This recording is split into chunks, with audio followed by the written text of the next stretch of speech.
And नमस्कार। मेरा नाम है चेतन चौधरी। टायर 2 के केवीएस स्पेशल एजुकेटर के सिलेबस के ऊपर आज हम डिस्कशन करने वाले हैं। आप लोगों ने पिछली वीडियोस में बहुत ज़्यादा सपोर्ट किया, उसके लिए बहुत बहुत थैंक यू। और अब मेरी प्लानिंग है कि टायर 2 के लिए एक स्पेसिफिक तैयारी के पर्पज़ से थोड़ी सी वीडियोज डाली जाएँ। वो आपके रिएक्शन पे डिपेंड करेगा कि आप कैसे रिएक्ट करते हैं, तो उस हिसाब से हम यूनिट वाइज डालने का सोच रही थी वीडियो। तो आज टायर 2 के सिलेबस पे डिस्कस करते हैं। दोनों के सिलेबस पे डिस्कस करेंगे, पीआरटी और टीजीटी के। ठीक है, PRT and TGT special educator. तो tier 2 KVS NVS special educator syllabus की शुरुआत हम करते हैं। पहले तो ये आप सिलेबस देख लीजिए टायर 2 का।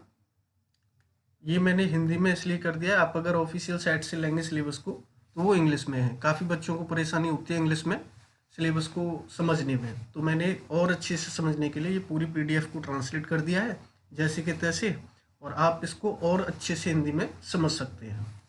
तो मानव विकास एंड वृद्धि, ह्यूमन ग्रोथ एंड डेवलपमेंट, और इसमें मानव विकास के दृष्टिकोण, विकास के सैद्धांतिक दृष्टिकोण, प्रारंभिक वर्ष यानी कि जन्म से 8 वर्ष तक विकास कैसे रहता है, प्रारंभिक किशोरावस्था यानी 9 वर्ष से 18 वर्ष तक, और वयस्कता में संक्रमण, ट्रांजिशंस इनटू एडल्टहुड। तो आपने अभी तक सीडीपी खूब अच्छे से पढ़ी हुई है, ठीक है। तो ये टॉपिक्स लगभग आपने किए हैं पहले, लेकिन केवीएस का एग्जाम है ये ध्यान रखिएगा। केवीएस हमेशा साइकोलॉजी जो सीडीपी होती है उसको डीप पूछता है कंपेरेटिवली अदर एग्जाम से। अगर आपने पिछले पीआरटी के एग्जाम्स देखे होंगे, ठीक है, जो लास्ट वैकेंसी में हुए थे, तो आपने देखा होगा कि सीटेट की पेडागोगी और केवीएस की पेडागोगी में बहुत ज़्यादा डिफरेंस है। इसलिए ये चीज़ ध्यान रखिएगा। जो आपको टॉपिक अभी ऐसे लग रहे हैं कि ये आपने पढ़ लिए हैं, इसको बहुत डीप से समझने की ज़रूरत है, तभी आप इसमें अच्छे से कर पाएंगे टायर 2 में।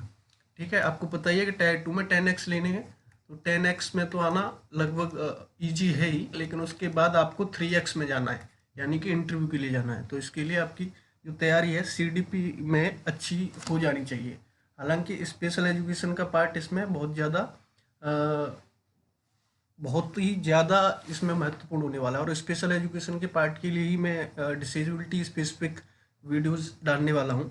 लेकिन मैं कोशिश करूँगा कि इस पार्ट के जो प्रीवियस ईयर क्वेश्चंस केवीएस ने दिए हैं, क्योंकि ये अभी आपने पता ही है कि ये केवीएस का स्पेशल एजुकेटर का पूरी तरीके से नया सिलेबस है, ठीक है। तो इसमें human growth and development, inclusive education, अधिगम शिक्षण एवं मूल्यांकन, लर्निंग टीचिंग एंड असेसमेंट, ये ऐसे टॉपिक्स हैं जिन पे क्वेश्चंस पूछे जा चुके हैं प्रीवियस एग्जाम्स में, क्योंकि ये पार्ट आ जाता है सीडीपी का, ठीक है।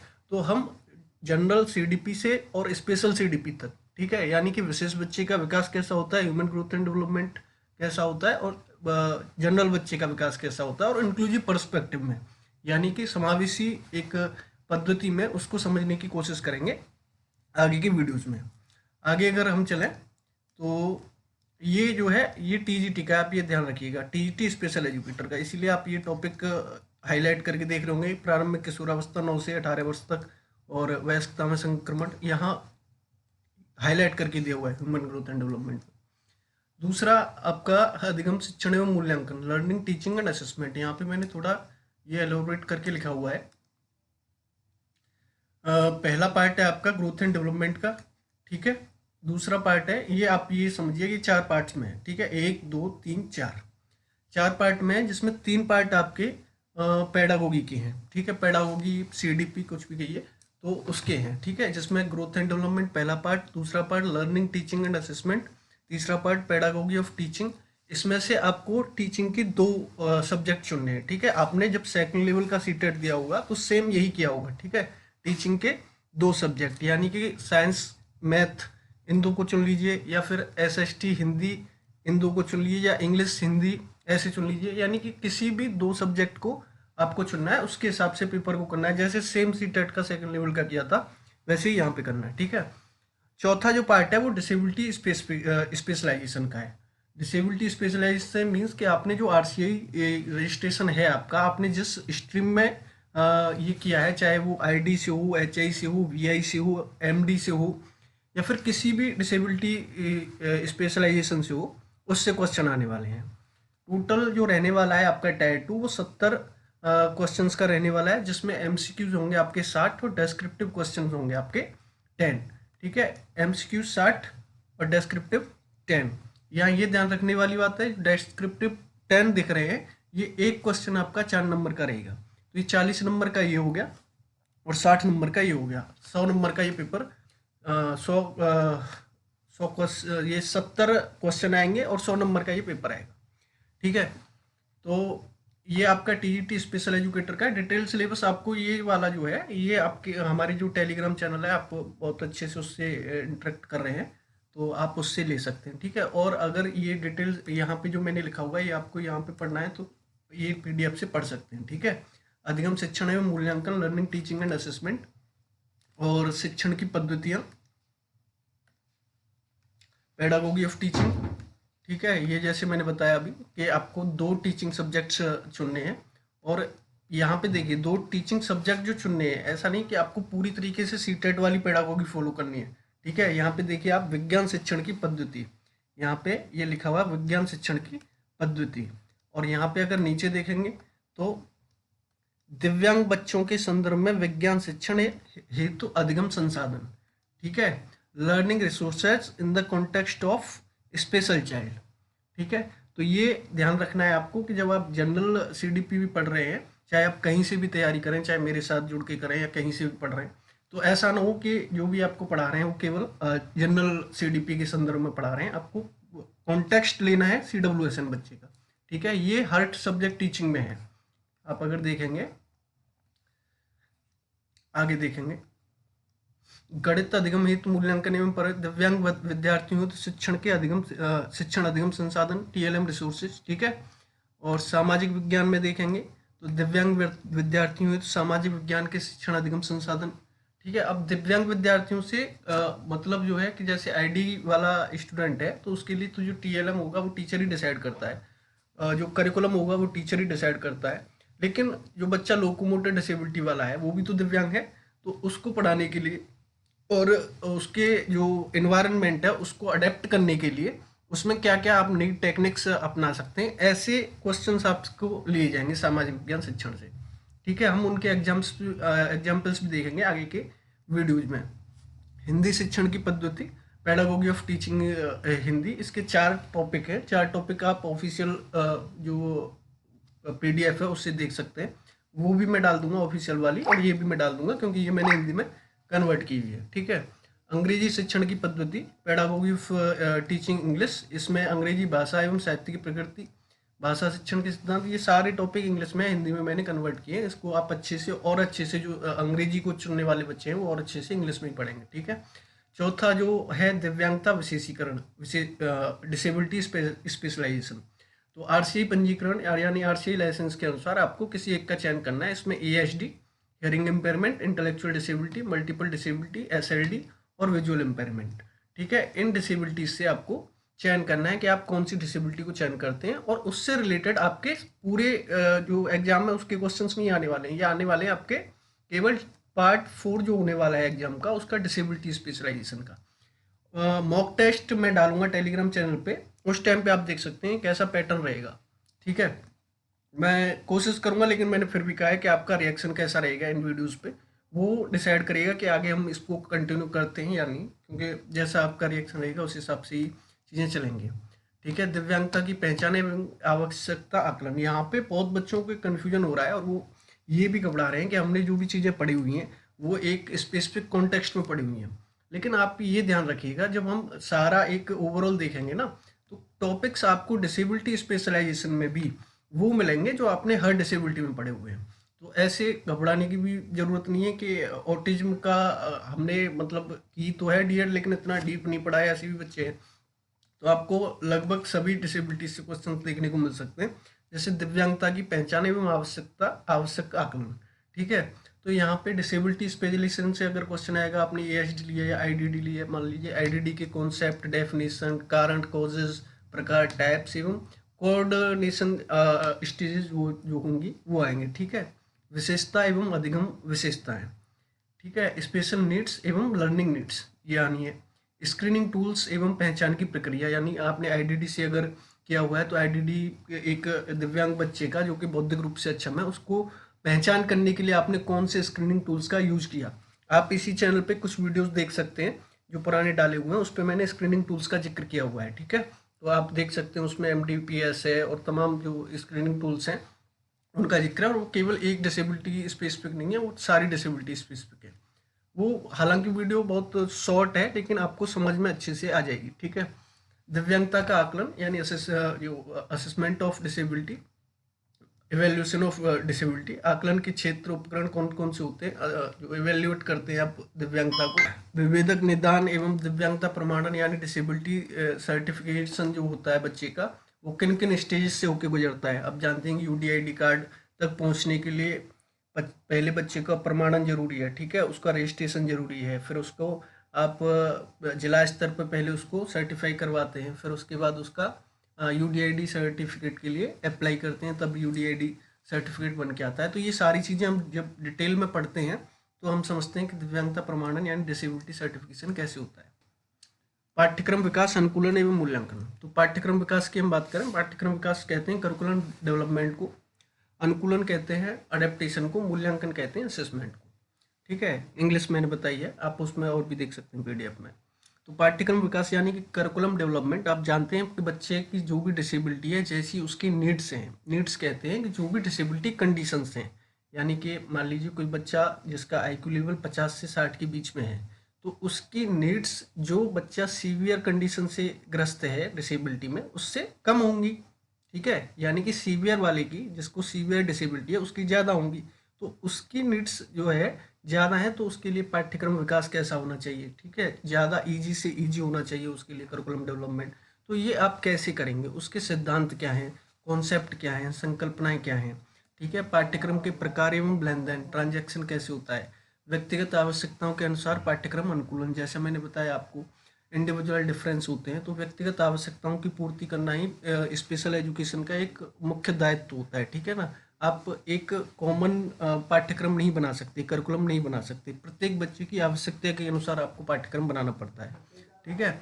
अनुकूलन कहते हैं उसके एनवायरनमेंट में या फिर उसके फिजिकल जैसी भी कंडीशन है, मान लीजिए लोकोमोटर डिसेबिलिटी वाला बच्चा है और उसको आप कैसे उसके एनवायरनमेंट में चेंजेस करके उसके लिए चीज़ों को और एक्सेसिबल बना सकते हैं, ठीक है, और सहज बना सकते हैं। मूल्यांकन यानी कि किस प्रकार से बच्चे का डेवलपमेंट हो रहा है उसका साथ साथ में आप मूल्यांकन भी कर रहे हैं, तो उसकी तकनीकियाँ क्या है मूल्यांकन करने की, तो ये होता है, ठीक है।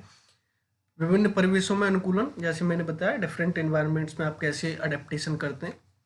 पाठ्यक्रम विकास में तकनीकी की भूमिका, टेक्निक्स जो होती है, मतलब टेक्निकल चीज़ें जो होती हैं उनकी क्या भूमिकाएं होती हैं करिकुलम डेवलपमेंट में।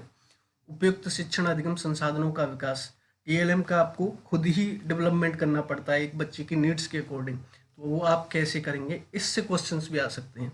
साक्षरता एवं शैक्षणिक कौशल का विकास, ठीक है। संप्रेषण, भाषा, सामाजिक मनोरंजन, आत्म देखभाल, स्वतंत्र जीवन एवं जीवन कौशल का विकास, स्किल डेवलपमेंट, लाइफ स्किल्स, इनका विकास कैसे होता है। हस्तक्षेप एवं शिक्षण रणनीतियाँ, हस्तक्षेप एवं शिक्षण रणनीतियाँ मतलब हस्तक्षेप आप जानते हैं इंटरवेंशन को कहते हैं इंग्लिश में। जब आप बच्चे की प्राइमरी सिम्टम्स को देखते हैं, आपको लगता है कि इस बच्चे में किसी प्रकार की डिसेबिलिटी हो सकती है, तो उसको कहते हैं आइडेंटिफिकेशन। यहाँ पे आपने पहचाना बच्चे को, पहचानने के बाद जो दूसरा स्टेप आता है वो होता है रेफर करना, ठीक है। रेफर करना मतलब कि किसी भी जो विशेषज्ञ हैं, चाहे वो स्पेशल एजुकेटर हो, चाहे फिजियोथेरेपिस्ट हो, चाहे डॉक्टर हो, उनके पास बच्चे को रेफर करना। रेफर करने से तात्पर्य आपको भी रेफर करना है या फिर आप माता पिता से बात करके रेफर कर सकते हैं। उसके बाद उस बच्चे के जो है डिसेबिलिटी पे काम होना चालू होता है, और जितना जल्दी आप उसको आइडेंटिफाई करते हैं और उतना जितना जल्दी आप उसको इंटरवीन करते हैं, यानी कि शीघ्र हस्तक्षेपण करते हैं, अर्ली इंटरवेंशन करते हैं, उसी प्रकार से उसकी दिव्यांगता का निवारण हो सकता है। तो ये किस प्रकार होगा, ठीक है। एवं शिक्षण रणनीतियाँ, टीचिंग टेक्निक्स क्या होंगी, तो ये आपको इससे क्वेश्चंस आ सकते हैं। और अधिगम विशेषताएं एवं शिक्षण रणनीतियाँ क्या हो सकती हैं, प्रारंभिक हस्तक्षेप एवं उसका विद्यालय परिणामों पर प्रभाव क्या हो सकता है, तकनीकी का उपयोग आप किस प्रकार करेंगे, सहपाठी, मध्यस्थ एवं सहकारी अधिगम क्या होता है, समावेशी शिक्षण रणनीतियाँ, यूडीएल, डीएड, कक्षा प्रबंधन, क्लास मैनेजमेंट, गृह आधारित प्रशिक्षण यानी कि home based training, assistive technology, मनोसामाजिक एवं पारिवारिक मुद्दे, मनोसामाजिक पहलू एवं दिव्यांगता। मनोसामाजिक पहलू में आप जानते हैं कि मेन स्ट्रीम से जब बच्चा जुड़ता है, इंक्लूसिव एजुकेशन का कॉन्सेप्ट इसीलिए आया है, यानी कि समावेशी शिक्षा का कॉन्सेप्ट इसीलिए आया है कि बच्चे को सामाजिक रूप से स्थिर किया जा सके, उसको किसी भी प्रकार की हीन भावना से ग्रस्त न हो। तो मनोसामाजिक विकास उसका कैसे हो सकता है एवं पारिवारिक मुद्दे कौन से होते हैं डिसेबिलिटी को लेके, इन सब चीज़ों पर क्वेश्चन आ सकते हैं। मनोसामाजिक विकास में परिवार एवं विद्यालय की भूमिका, ठीक है, दिव्यांग बच्चों के परिवारों की आवश्यकताएं एवं समस्याएं, बहुत जनरल से टॉपिक्स हैं। इन पे जितनी आपकी थिंकिंग डेवलप होगी, ठीक है ना, जितना आप अच्छे से सोच सकते हैं उतना अच्छे से आप इस पेपर को कर सकते हैं। ये ऐसे टॉपिक्स हैं जिनसे डेस्क्रिप्टिव क्वेश्चंस आ सकते हैं, ठीक है। मनोसामाजिक पहलू एवं दिव्यांगताएं हालांकि आएंगे तो वो फैक्चुअल चीज़ें भी आएंगी, लेकिन इन क्वेश्चंस को लिखना कैसे है आपको, ठीक है, लिखने में आप किस प्रकार से एक तरीके से महारत हासिल कर सकते हैं, एक्सीलेंस हासिल कर सकते हैं कुछ समय में, तो ये चीज़ें आपको देखनी है। और इसके लिए बहुत ज़रूरी है आपका थिंकिंग डेवलपमेंट, आपका संवेदीकरण, मतलब आप जितना इन चीज़ों को लेकर सेंसिटिव होंगे, ठीक है ना, दिव्यांगता को लेकर, मनोसामाजिक पहलू कम से, उतना जल्दी आप उसको पेपर में उतार सकते हैं, ठीक है ना। तो अपनी थिंकिंग डेवलपमेंट पे काम कीजिए अभी से, क्योंकि रिटर्न का काम केवल थिंकिंग डेवलपमेंट का होता है। तो मनोसामाजिक विकास में परिवार एवं विद्यालय की भूमिका, सामाजिक दृष्टिकोण कैसे होते हैं, ठीक है। तो ये आपका टीजीटी का सिलेबस था। अभी बात पीआरटी की करते हैं। बहुत जल्दी जल्दी मैं इसलिए बोल रहा हूँ कि ये मैं चाहता था कि छोटी वीडियो बन जाए, लेकिन आप लोग बहुत पीछे पड़ रहे थे कि सिलेबस का कर दीजिए। तो सिलेबस के लिए मैं चाहता हूँ कि ये और डिटेल में जब हम पढ़ेंगे, ठीक है। अभी मैं जल्दी ही एक टॉपिक जो लेके आऊँगा वो कॉमन टॉपिक लेके आऊँगा दोनों डिसेबिलिटीज से, या फिर यूनिट वाइज स्टार्ट करेंगे, जैसे आप कमेंट बॉक्स में बता देते हैं उस हिसाब से कर देंगे, ठीक है। तो बताइएगा जरूर आप इंटरेस्टेड हैं या नहीं कमेंट बॉक्स में। पीआरटी विशेष शिक्षक हेतु जो पाठ्यक्रम है, वो पीआरटी का जो अनुभाग 1 यानी कि पार्ट ए, ठीक है। पार्ट ए इसमें मैंडेटरी वाला जो है, इसमें अंडरस्टैंडिंग डिसेबिलिटी है, यानी कि डिसेबिलिटी की अंडरस्टैंडिंग आपकी कैसी है वो चीज़ देखी जाती है। जिसमें आपने जो डीएड की है तो उसमें एक पेपर है इंट्रोडक्शन टू डिसेबिलिटी, तो आप उसको इसी शब्दों में पढ़ सकते हैं, यानी कि अंडरस्टैंडिंग डिसेबिलिटी, ठीक है। एक आपका सब्जेक्ट ग्रोथ एंड डेवलपमेंट भी है, डीएड जब आपने की होगी तो ग्रोथ एंड डेवलपमेंट भी क्वेश्चन है। और दूसरा जो इसमें दूसरा टॉपिक है ये ग्रोथ एंड डेवलपमेंट से आएगा। तीसरा जो है education in the emerging Indian society, DEd के सेकंड ईयर में ये पेपर आपने पढ़ा होगा, ठीक है, education in the emerging Indian society. पढ़ा हुआ पेपर है, अगर आपके पास पुराने नोट्स हैं उनसे आप बहुत अच्छे से मदद ले सकते हैं। पीआरटी वालों की आसान चीज़ें इसलिए हैं क्योंकि जो टीजीटी का जो पेपर है उसमें उनको इधर उधर से मेहनत करने की ज़रूरत है, लेकिन आपके पास पार्ट ए के लिए तो जो चीज़ें आपने डीएड के लेवल पे पढ़ी हुई हैं, सब्जेक्ट वाइज आपके पास नोट्स हैं, उनको आप पढ़ लीजिए, ये आपका पार्ट हो जाएगा, ठीक है। Education in the emerging society, India inclusive education आपका सब्जेक्ट था ही, ग्रोथ एंड डेवलपमेंट आपका सब्जेक्ट था ही, और अंडरस्टैंडिंग डिसेबिलिटी यानी कि इंट्रोडक्शन टू डिसेबिलिटी आपका सब्जेक्ट था ही। अभी ये पार्ट ए हो गया। Part B disability specific, disability specific यानी कि यहाँ पे आपको 4 डिसेबिलिटी दी गई हैं, आईडीडी, एचआई, वीआई और एमडी। यहाँ पे मुझे थोड़ा कन्फ्यूजन है कि जो टीजीटी वाला है उसमें डिसेबिलिटी की संख्या शायद 6 या 7 है, और यहाँ पे 4 डिसेबिलिटी से ही आपको क्वेश्चन पूछे जाएंगे, ठीक है। इसमें सीपी एक मेन डिसेबिलिटी है वो होनी चाहिए थी, वो नहीं है, उसका कोई ना कोई कारण तो रहा होगा, ठीक है। लेकिन ये 4 डिसेबिलिटी मतलब कि मुझे लग रहा है कि ये कॉमन क्वेश्चन ही आएंगे, इतना ज़्यादा घुमा फिरा के नहीं आएंगे कि केवल एचआई वाला बच्चा ही कर सकता है एचआई के क्वेश्चन को, लेकिन ये है ऑप्शनल, आपको केवल एक ही चुनना है इसमें से, चाहे वो आईडीडी चुन लीजिए, चाहे एचआई चुन लीजिए, चाहे वीआई चुन लीजिए, या एमडी यानी मल्टीपल डिसेबिलिटी चुन लीजिए, ठीक है। तो डिसेबिलिटी स्पेसिफिक क्वेश्चन आएंगे, इसको भी हम डिटेल में अगर देखें तो इसको देख लेते हैं, ठीक है। अंडरस्टैंडिंग डिसेबिलिटी, दिव्यांगता की समझ, तो इसमें ऐतिहासिक परिप्रेक्ष्य, संकल्पनाएं, श्रेणियां, कारण, रोकथाम, क्रॉस डिसेबिलिटी दृष्टिकोण, विभिन्न दिव्यांगताओं की परिभाषा, कारण एवं रोकथाम प्रकार, ठीक है। ये सब आपने पढ़ा हुआ है, ठीक है। वृद्धि एवं विकास, ग्रोथ एंड डेवलपमेंट नहीं पढ़ा हुआ है तो हम हैं यहाँ पे पढ़ाने के लिए, और मैं कोशिश करूँगा कि ये सारे टॉपिक्स कवर हो जाएं, लेकिन कैसे मेहनत करनी है आप बताइएगा मुझे। उभरते समाज में शिक्षा, education in the emerging Indian society, Bharat में 21वीं सदी की शिक्षा, औपचारिक, अनौपचारिक एवं गैर औपचारिक शिक्षा, शिक्षा के कार्य एवं माध्यम, ठीक है। यहाँ पे शिक्षा के कार्यों में माध्यम में नियम मुक्त दूरस्थ एवं ऑनलाइन, ये सारे वैसे तो पड़े हुए हैं आपके सिलेबस में। सरकारी एवं गैर सरकारी संस्थाओं की भूमिका, समावेशी शिक्षा यानी इंक्लूसिव एजुकेशन। इंक्लूसिव एजुकेशन का पेपर पूरा ही आपने पढ़ा हुआ है, इसमें जैसे यूडीएल जैसी टेक्निक्स हैं ये भी आपको पढ़नी है। अनुभाग 2 यानी वैकल्पिक जो है, इसको आप ध्यान से देख लीजिए। ये डिसेबिलिटी स्पेसिफिक है, इसमें से 4 डिसेबिलिटी हैं आपकी, एडीडी, एचआई, वीआई और एमडी। दिव्यांग बच्चों की विशेषताएं यानी कि चयनित दिव्यांगता क्षेत्र के अनुसार जो आप इन 4 डिसेबिलिटीज में से चुनेंगे उसके अनुसार क्वेश्चन आने वाले हैं। संकल्पना, परिभाषा, कारण, प्रकार, रोकथाम, दिव्यांगता क्षेत्र से संबंधित शारीरिक क्रियात्मक या मनोवैज्ञानिक सीमाएं, विशेषताएं। अब मैंने कहा कि आपको एक डिसेबिलिटी चुन लिया, मान लीजिए आपने यहाँ पे आईडीडी चुन ली, तो आपका क्वेश्चन कैसे आएगा? बौद्धिक अक्षम विद्यार्थी की संकल्पनाएं, परिभाषा, ठीक है, बौद्धिक अक्षमता की संकल्पनाएं, परिभाषा, कारण, प्रकार, रोकथाम। क्वेश्चन ऐसे आएगा अगर आपने आईडीडी चुनी है तो, ठीक है। दिव्यांगता क्षेत्र से संबंधित शारीरिक, क्रियात्मक या मनोवैज्ञानिक सीमाएं में विशेषताएं। दिव्यांगता क्षेत्र से आप इसको पूरा मत पढ़िए, इसको पढ़िए। अगर आपने बौद्धिक अक्षमता को चुना है तो इसको आप ऐसे पढ़िए कि बौद्धिक अक्षमता से संबंधित शारीरिक, क्रियात्मक या मनोवैज्ञानिक सीमाएं एवं विशेषताएं, ठीक है। दिव्यांगता के मनोसामाजिक एवं शैक्षिक निहितार्थ, इसमें भी आप बौद्धिक अक्षमता जोड़ सकते हैं या दिव्यांगता भी जोड़ सकते हैं। ये आपको जब पढ़ाया जाएगा तो पढ़ाने वाले के ऊपर डिपेंड करेगा कि वो एक ऐसा पर्सपेक्टिव आपको दे जहाँ पे आप दिव्यांगता, बौद्धिक अक्षमता को अलग अलग न करके देखें, यानी कि आपको क्वेश्चन में जब आप पेपर में बैठें तो क्वेश्चन को अच्छे से समझ सकें और लिख सकें।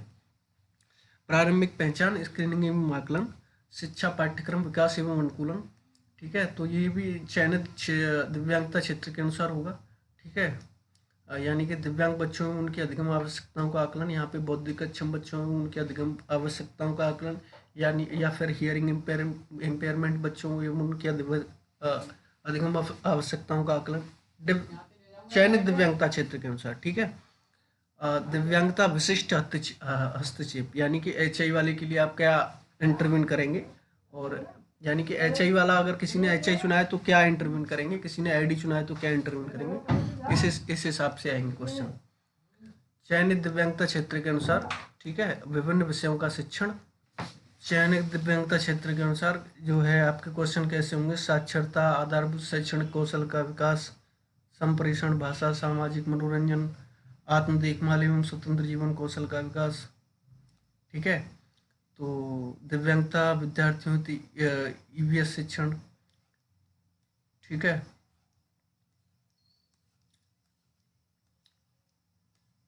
तो ये आपको डिटेल सिलेबस आपको हमारे जो टेलीग्राम चैनल है उस पर मैं डाल दूंगा, ठीक है। डिस्क्रिप्शन में आपको लिंक मिल जाएगा, आप जुड़ जाइएगा।